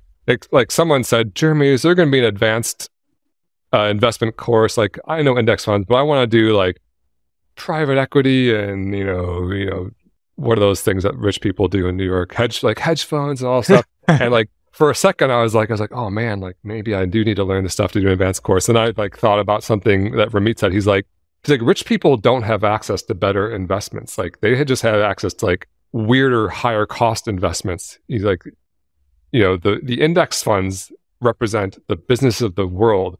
And when you start getting into like hedge funds and weird, crazy speculative stuff, it's not better. And so, I like appreciate his consistent voice just for my own. I'm like, oh yeah, he's right. Of course he's right. Doesn't make sense that they have access to some special, super high performing thing, because hedge funds aren't in the business of like outperforming. They're in the business of charging fees. Like they charge fees to their billionaire investors, and the billionaire investors are just idiots who have $1 billion. And so they're like, okay, I'll give them my money to this hedge fund. And so, it's nice to have that consistent message even for me. Hey there, just a few words about the incredible show sponsors for today's episode, and then we'll dig right back in. Today's show is brought to you by Fit Rich Vegan. If you're ready to get in the best shape of your life, double your income, and 10x your savings and investments, then this is the coaching program for you. But wait a minute, Dragon. Isn't this your coaching program? Heck yeah, it is. I spent the last 8 years mastering my fitness and my finances, and I've built an incredible coaching program with an incredible team to help you get the body of your dreams and finally achieve that level of financial success that you've been seeking. So if you want to find out if you're a good fit for the program, go to fitrichvegan.com and book your free consultation today. Or you can just DM me on Instagram with the words FitRichVegan, and we can chat about if it's going to be a good fit for you. I'm committed to empowering people to actually achieve their fitness and financial goals. I spent the last 20 years trying to figure this out on my own. And what I realized is the key to doing it is not doing it alone. You have to have coaches, you have to have mentors, and you have to be a part of masterminds. And that's exactly what Fit Rich Vegan has. It has coaches, mentors, and it is a mastermind. So again, if you're ready to book your free consultation today, go to fitrichvegan.com or drop me a DM on Instagram. Yeah, and for the audience, we'll put Rami is I will teach you to be rich is his website. It's a great website. His Instagram's great. He has a great podcast. He's hilarious. He's just another person that you can learn from. But I think you make a really good point is millionaires and billionaires, when they're doing all these extra curricular crazy investments, they're playing a different game because they're already so freaking wealthy that they can then take a portion of their money and maybe eke out some extra alpha, but they're still unless they're complete idiots and they put all their money in one place, which some of them do that and then they're no longer millionaires or billionaires, but they're just doing that with a part of their money, right? But I think if you were to look at a macro level, it's right back to what you said. It's there's still a majority of their money is in index funds or well diversified things. And then they're also with the hedge funds and stuff, because I just finished a really great book about I'm forgetting the name of it, but basically it's about all these hedge fund investors, some of the best investors in the world. Those investors they do this for a full-time job, and they're the athletes, right? What percentage of the human population makes it into the NBA or NFL? It's such a small fraction. And to think that you could be as good of an athlete as an NBA player, or to be as good of an investor as someone like Warren Buffett or some of the others, they're the 0.0001% of the population. You're not going to be them. I agree with that, but I would push back and say, even if you were them, they still don't outperform the market, right? I don't think that they're producing alpha. I mean, one of my favorite stories is Warren Buffett, largely reviewed or revered as one of the best investors of all time. He looked at these hedge funds and said, you guys aren't in the business of outperforming, you're in the business of charging fees. Yeah. He's like, I bet you, this is a true story, you can look it up. He's like, I bet you $1 million that over the next 10 years, he picked a nice long time frame because he knows that anything can happen over a short time frame. I bet over the next 10 years, I will beat you at investing. And I'm even going to tell you what I will do. He's like, I'm going to put 100% of the money into an S&P 500 index fund. You, hedge funds, can do whatever you want. You can day trade, you can hedge, you can do options, you can do pork bellies, you can, short the market, you can do whatever you want. And of course, they have the advantage because they could just buy an index fund, but they can also do whatever they want. And so these hedge funds who are very proud of themselves gladly took up this bet, literally $1 million bet. 10 years later goes by. The index fund had returned 7.7% per year over that 10-year period, which included the financial crisis. So it wasn't a great period. It was just a good period. Mm-hmm. And the hedge funds had returned 2.2%. So they didn't just lose by a little bit. Losing by 5% per year is getting crushed. And you mentioned maybe they eke out a little bit of alpha. Maybe they lose by 5%. 5% a year isn't just oh, that's a bad year. That is devastating, right? Yeah. And so, to billionaires, it's whatever. If you make 2% on $1 billion, it's still $20 million, whatever it is. But it's $20 million. To a young investor who's investing a few $100 a month, if you're getting 7% versus 2%, the difference is millionaire versus you can't retire. It's horrific. And so, you can't risk underperforming the market when you're a young investor. So that's why I really like to push back on these the billionaires are doing better. They're not. They're just, sometimes they have different goals. They're not trying to match the market. They're trying to hedge against risk or something like that. So they're just doing other weird stuff to not lose their billions or whatever. But it still isn't what someone should be doing who's building wealth. Yeah, and I completely agree with you. I guess the point that I was trying to make is in order to the best athletes in the world, in order to be incredibly, fit as well as perform at the level they perform at, they actually basically they focus on the basics, their, exercise routines, their training, and their nutrition. Just like someone like me and you who wants to be in great shape, we need to focus on our exercise and our training and our nutrition. Now, some of those athletes, they have like genetics in their favor, right? They are just like naturally more coordinated, more muscular, or they're like you and they're like 6'4" and they're like can dominate like a basketball court, or, whatever, like they're, 5'5" and they're perfectly compact for a gymnastic competition, right? But it's like,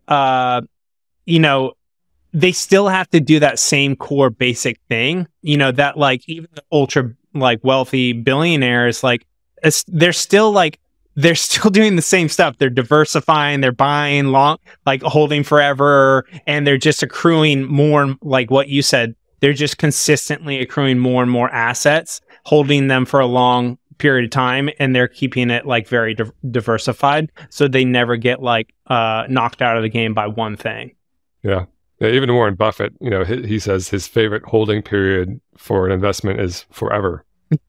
So he's not the Oracle of Omaha who can see the future or whatever.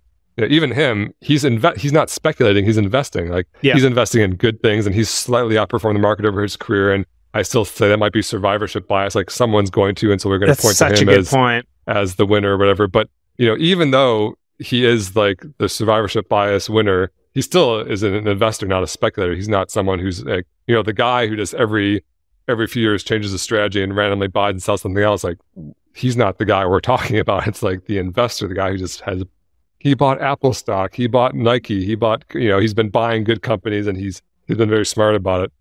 So yeah, and if you did it his way, like if you don't want to buy an index fund and you just want to buy good companies and hold them forever, that's fine too. You'll do great. Yeah. So I'm curious, for someone who's like trying to get into investing, because I'm sure you get this question all the time. I get it too. Like people are like, oh, what are the steps to investing? How would you answer that question? You open an account. So it's just like you need an account, just like a bank account, checking or savings account. But there's a new type of account called a brokerage account. And that brokerage account, instead of just holding cash, can also hold stocks and bonds and ETFs and mutual funds. It basically holds all your investments. You get it from a website like Fidelity, Vanguard, or Schwab. And so you open an account, and then you put money into the account, and then you buy something with that money. And that's basically what it is. It takes an hour or two to figure out what buttons to click on a website. That is kind of hard to explain over a podcast, especially one that we've already been talking for an hour, and don't have another hour just to go over it. But it's that simple in terms of the logistics of it. The challenge is, okay, what thing do you buy, and then what's your behavior around that? And the thing that you buy is called an index fund, which basically buys all the stocks all at once at a very low cost. And then your behavior is you just never sell it. You just buy more and accumulate more every month. And so if you open an account, buy an index fund, and hold it forever. And, whenever I say stuff like this, I'm putting myself in the mindset of someone who's never seen it done before. And sounds very confusing and abstract. But once you see it, it's easy. It's like you go to a website, you click open account, you like type in your name, then you click buy. It says, what do you want to buy? And there's like a little ticker symbol, which is like, 1 to 5 letters that indicates, it's like the nickname for the investment you want to buy. So like if you bought Apple stock, it would be AAPL. And if you wanted to buy every stock on the planet, it would be VT, which is Vanguard's total global market ETF. And so you could literally just go open up a Fidelity account, buy VT, hold it forever. So, I'm like skipping over some of the nuanced details, but, I do have a Start Here video series that's on my website. It's free. You don't even need to put your email in. It's 50 minutes and broken up into 10 individual 5-minute videos. It just like shows you what buttons to click. That's one way to learn, obviously reading books. We'll put that in the show notes. Cause I think a lot of people, they feel this like huge barrier to entry. And in a sense there is, because I think like, brokerage firms, the investment industry, they make it super complicated. It's just like there's so much jargon and stuff. And then, like you said, if you just take like 30 to 60 minutes out of one day, you can pretty much learn how to do it. And then like you can just like set it up for automatic, investment every single month. And, in another podcast, you made this really amazing point. I'm going to ask you the question. I'm going to set you up for it. Like, what happens if you put $500 a month, into like an index fund for like at least 40 years. You end up with a lot of money. In fact, you can look back at the history of the stock market, and there is no 40-year period from 1900 until current day where actually $250 a month doesn't turn into over $1 million. And so no matter, in the headlines you hear about the market's doomed or there's a crash or whatever, but take that slider, any starting, any ending year, put it over the worst 40 years of the market. In fact, the worst 40 years of the market, $250 a month turns into about 1.2 million. And the best 40 years is about 3.5 million or something. And the median is about 1.9 million.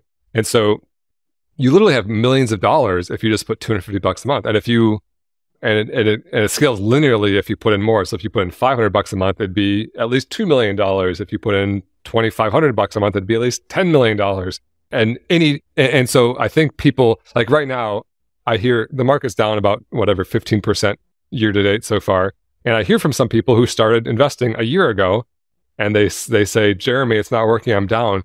And I like reach through the phone and grab them by their shirt collar and shake them and say, you should be thanking your lucky stars the market's down because you just started investing. You're getting more shares for cheaper. When the market does and eventually will recover like it has every single time in the entire history of the world, the value that you have is going to multiply and be even magnified because you're buying more shares for cheaper at a lower price. And so those shares will be even worth more when it does go back up. And so it is the long-term game. If you're going to look at it after a month, but it just doesn't matter what it says. In fact, I think one clever trick is to just check out how many shares you own and just keep increasing that number. And what someone's currently willing to pay you if you sold them doesn't really matter because that's a problem for years down the road. Yeah. And you talked about this in another podcast, but like lead and lag indicators. And I think you pointed out like a genius like lead indicator is like how many shares do you own? And so like if you focus on the lead indicator of just like accumulating more and more shares, like how many shares do you own this year versus last year, or this month versus last month? And if you just keep up that consistent habit, and you spoke again about just like the power of habit, like every month, whether it's like $50 or $250, like you're going to be increasing the number of shares that you have. And then eventually the market's going to recover. And now you make a great point. Like right now is the best time to be investing because like everything is on sale. Yeah. I mean, people say, so many humans have like bad instincts. Like I think we all do because we were formed from, millions of years of evolution or whatever to if like we hear a snap of a twig in a forest to run because there might be a tiger looming. But investing, those instincts don't serve us well. And so people see the market trending down and they say, oh, I shouldn't be investing now because the market's trending down. And I was like, no, the market has gone down in the past, but the future is going to go up. And so you should absolutely be buying now. But ironically, a year ago when the market was screaming up for the last 10 years and it was like at all-time highs and yada, yada, yada, people weren't asking those questions as much. Some people are saying, I shouldn't be investing at all-time high, but those people will always find an excuse not to invest. And the reality is we can't time the market. If it's the market's at all-time high, invest because usually when the market's at all-time high, it keeps going up. And when the market's on the way down, invest because usually when the market's on the way down, it's about to turn around and go back up. The market usually goes up. It's 4 steps forward, 1 step back. And so that 1 step back freaks people out, but that's just part of it. We can't predict when it comes. It's always going to come. That's just part of the volatility and speculation that's built into the underlying investments of the market. But yeah, early and often is still the strategy. Yeah. And I think, you've in your content and, other podcast interviews, you've made a really great point is like you can find $50, $100, even $500 in your life if you just start, tracking what you're spending your money on and like being a little bit intelligent. Like you can, pay a lower, phone bill. You can cancel some digital subscriptions that you never use. There's other, kind of low hanging fruit. And then like, even if it's like $100 and you start investing that every month, and then you start that habit, it's going to like pay you back in spades if you just get started. But if you never get started, like you're going to be in the same place that you are now, 10, 20, 30 years from now. Yeah. I don't ever want to like dismiss like real economic hardship that people are going through. If you are like, broke and don't know where your, meals or shelter is coming from, this is a, life critical problem that you need to address before investing. But for many people, I sometimes post an example on Instagram. I'm like, okay, let's say you make $60,000 and spend $50,000, and people are always like, how on earth can someone making $60,000 save $10,000 a year? That's so unrealistic. And like my answer is like, I don't know, ask someone who makes $50,000 a year. What do they do? That person would never say, how do you live on $50,000 a year? You're a terrible person to live on $50,000 a year. It's like, it's all a matter of perspective, right? And so if you're like, if you need to spend every single dollar to you right now, okay, maybe that's true. But how about this? For every raise you get in the future as you grow your career, as people generally do over time, how about just don't increase your cost of living to match the raise? Like maybe say, all right, from now at this point forward, half of my raise I get is going to go right into investing. If everyone did that and they get to spend half the raise and invest half the raise, they'd all be millionaires. But I think the world we live in is such a consumerist based world where you see billboards and car ads and friends with better stuff and trips and Amazon and packages, like we all are so materialistic about just getting more stuff that we just always crank up our standard of living to the max that we can. And if you just say, hey, like life happiness doesn't come from that next $10,000 of spending, but buying myself some freedom of my time from investing, I think does make you happier. And so, but it is a disciplined long-term approach. Yeah, I totally agree. I want to before we started recording, you and I were just talked about some of the things that are not investments and that are either speculation or even predatory in nature. So let's talk about one of them, because I think it's incredibly relevant right now on the internet. What would be an example of predatory speculations that are masquerading as an investment? Well, I'm glad you asked, Justin, because I get asked this basically every day. Someone comes to me and says, Jeremy, should I buy this life insurance policy that is being marketed to me as an investment? And 100% of the time, I've never ever seen this happen unless there was a predatory insurance salesman pushing this product on them. Usually a friend or acquaintance or friend of a friend, or someone just on the internet who's pushing it.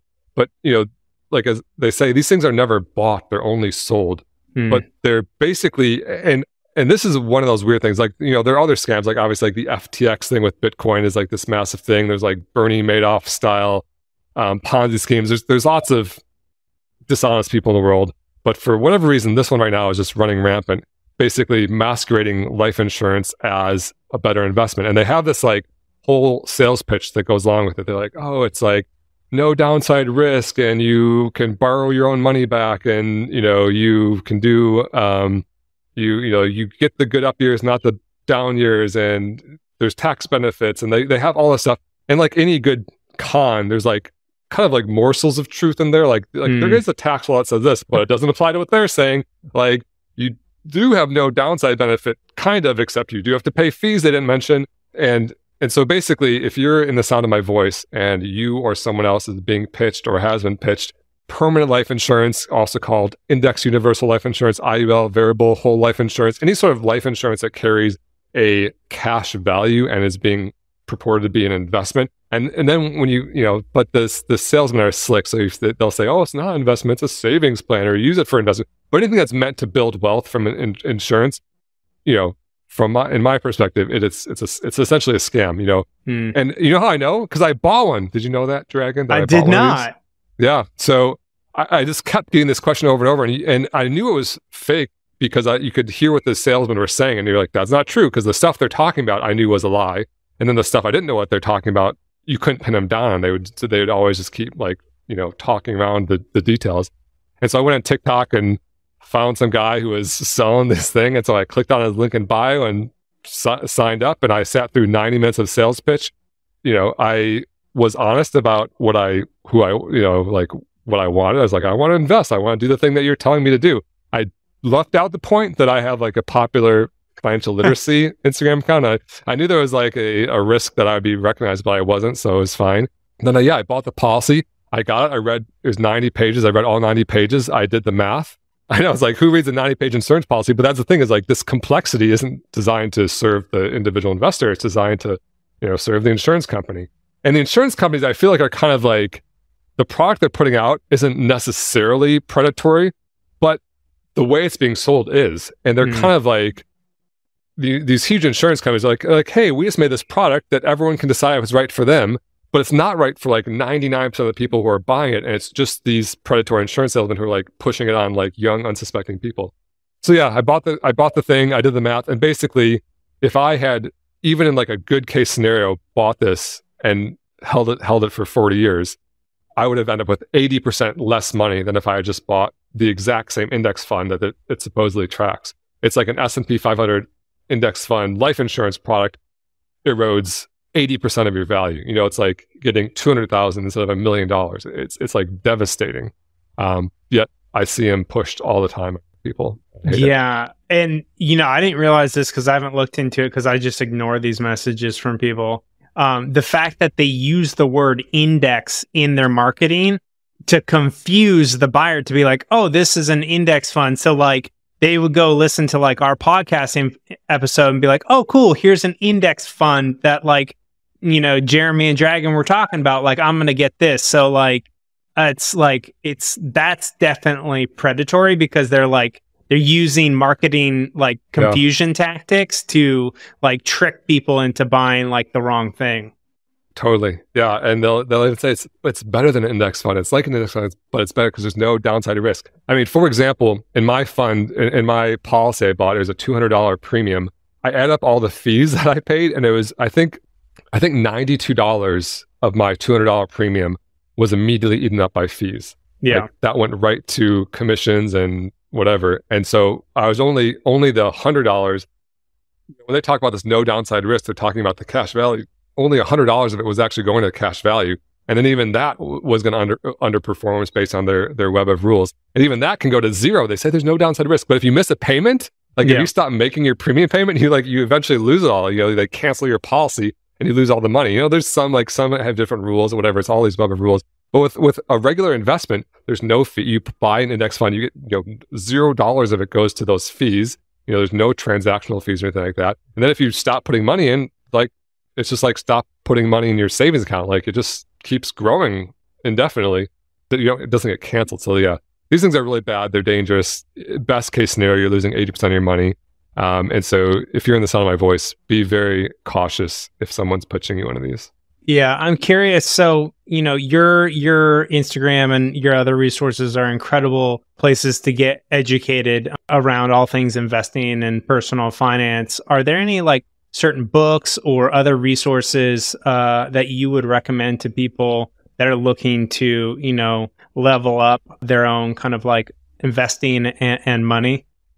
Yeah, I have a reading list on my website. Oh, cool. So if you go to my website and search reading list, it's there. I'll mention a few. It kind of depends, like, on what you need. If you're someone who is struggling with spending every dollar that you make because you think that's the path to happiness or wealth, I think Millionaire Next Door is a great book. It kind of just like pokes holes in all the misconceptions around wealth and how wealthy people aren't always buying the newest car and aren't spending all their money and aren't happier, right? The people who spend all their money actually end up less happy because they're stressed about losing their job or taxes or their adult kids who are asking for handouts. If you live your life, so close to the edge, spending all your money all the time, you end up living this very stressed, unhappy life. But most millionaires get there because they live well below their means and they live more simply and they drive used cars and they have unsuspectingly small homes or whatever it is. And so, you see the rappers on TV making it rain, and like, that's not really wealth, and they're probably not great financial role models. If you're someone who wants to basically learn how to invest or learn the concept of investing, I love The Simple Path to Wealth. It basically just in a very calm, it's like your father, your grandfather is sitting you down and be like, don't listen to all this bullshit. Just do this one, simple thing. I mean, he just really cuts through all the nonsense very nicely and in a relatively, direct way. Yeah, it's a great audiobook as well because he has an incredible voice. It's like, listening to one of those like beautiful nature documentaries that has like the epic voiceover. Like, dead serious. Like, if you're not a reader, just go buy the book and listen to the audiobook. Yeah, I know. It's kind of it's his voice perfectly matches, his message, which is just like he's unfazed by all the drama out there. He's like seen it all and he's not worried about it. And I think that it's what a lot of young people especially need to hear because, when they hear their friends like, oh man, FTX, the FTT token is going to do this. You can just imagine Jay Lacan's voice be like, don't buy FTT. I've seen like the fads come and go. It's never a good way to make money. Yeah, just keep index investing. Awesome. Well, I appreciate you sharing some resources. I know, we're pretty much at 2 hours. So, I want to be respectful of the massive amount of time and energy that you have given me. And the audience, like so much good stuff here from, people looking to, embark upon their entrepreneurial journey, their investing journey, their life journey, etc. As we kind of close this down, are there any, last words of wisdom or requests for the audience or any last things that you want to discuss or talk about? Well, I'll end the way in all my posts, maybe you know this, but I do think the world of investing can be very confusing, and you hear all these like index funds, like buying like all this confusing stuff, mutual funds, ETFs, yada yada. Like, there's 2 rules to follow to building wealth. Rule number 1 is to live below your means, and rule number 2 is invest early and often. There's no perfect. No one's going to be a perfect investor unless you like have knowledge of the future, which no one has. And so that's how you actually build wealth. You spend less than you make. You invest the difference. If you do those things, even if you're not doing it perfectly, you're going to be in fantastic shape. And if you spend all your money and you don't invest, you'll be broke. So just remember, follow the 2 rules. Awesome. Jeremy, thanks so much for coming on the show, brother. Thanks, Dragon. It's been a pleasure. Thanks for tuning in. And remember, literally everything can be used as an opportunity to learn, to heal, to grow, and to transform. So whatever is going on in your life, choose to consciously and proactively harness that energy and use it to alchemize your life to the next level. If you enjoyed the show, please share it with a friend or on your favorite social media and leave us a review on your favorite podcast platform. As always, you can find me at Justin David Carl on Instagram and all the socials, as well as at alchemizelife.com on the web. Until the next time, sending you lots of energy and plenty of dragon magic.